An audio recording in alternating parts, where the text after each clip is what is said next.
Grâce à toi, je vais faire rire les enfants. C'est le plus important. Il a raison, le bonheur des enfants passe avant tout.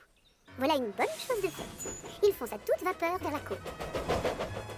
Costaud, rapide et direct. Voilà comment je dois être. J'ai envie de devenir un héros. Laissez passer, vive Édouard. Soudain, il freine brusquement. Non, misère. Je n'ai été ni costaud, ni rapide, ni direct. J'ai juste été drôle, rien de plus. Quand je serai avec Harold, j'ai vraiment intérêt à me comporter comme un héros. Plus facile à dire qu'à faire. Quelques minutes plus tard, il arrive à la gare de la Pierre de Lune. Donatienne, la maman du gros contrôleur, attend sur le quai. Bonjour, Madame Hatt. Hélas, c'est loin d'être un bonjour pour moi, mon cher Édouard. La pauvre est toute tristounette. Mais enfin, pourquoi, Madame? Et voilà, j'ai fait livrer ma valise à la gare des Marrons et je me suis trompée. J'aurais dû la faire envoyer ici. Quelle idiote je fais. Oh, je vais arranger ça. Je vais tout de suite aller chercher votre valise à la gare des Marrons et je reviens. Bravo, Édouard. Une fois à la gare des Marrons, il demande à son conducteur de prendre la valise. Ensuite, il retourne voir Donatienne qui est très touchée par ce qu'il vient de faire. Édouard, tu es un ange, merci beaucoup. J'en parlerai à mon fils, je te le promets. Comme quoi, ça paye toujours de faire une bonne action. Édouard reprend le chemin du centre. Clic-petit-clac, il a oublié son trac. Costaud, rapide et direct. Voilà comment je dois être. J'ai envie de devenir un héros. Laissez passer, vive Édouard. Oh, Soudain, il freine. oh, misère. Je n'ai été ni costaud, ni rapide, ni direct.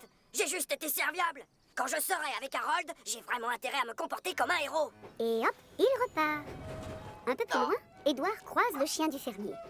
Non, non, c'est le chien de Monsieur McCall. Qu'est-ce qu'il fait tout seul? À mon avis, il doit chercher un mouton qui s'est échappé de son troupeau. Seulement maintenant, c'est lui qui s'est perdu.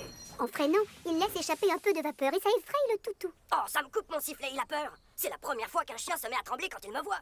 Peut-être que si je suis gentil et que je ne fais pas trop de bruit, il acceptera de grimper dans ma cabine. N'aie pas peur, gentil toutou. Tu ne veux pas que je te ramène chez toi à la ferme de Monsieur McCall? Édouard ne fait plus un bruit et il attend que le chien s'habitue à lui. Ça marche. Le chien s'approche et vient lui renifler les roues. Et alors, hop, il grimpe dans la cabine. Monsieur McCall récupère son chien. Merci, c'est très gentil de ta part, Edward. Je ne sais pas comment il serait rentré sans ton aide. Édouard est content d'avoir pu rendre service. Il reprend le chemin du centre de secours. Costaud, rapide et direct. Voilà comment je dois être. Moi, j'ai envie de devenir un héros. Laissez passer, vive Edouard. Oh, Oh non, ça y est, ça recommence. non, misère. En fait, je n'ai été ni costaud, ni rapide, ni direct. Non, j'ai juste été très doux et gentil. Quand je serai avec Harold, j'ai vraiment intérêt à me comporter comme un héros. 10 minutes plus tard, le voilà enfin arrivé. Salut Harold!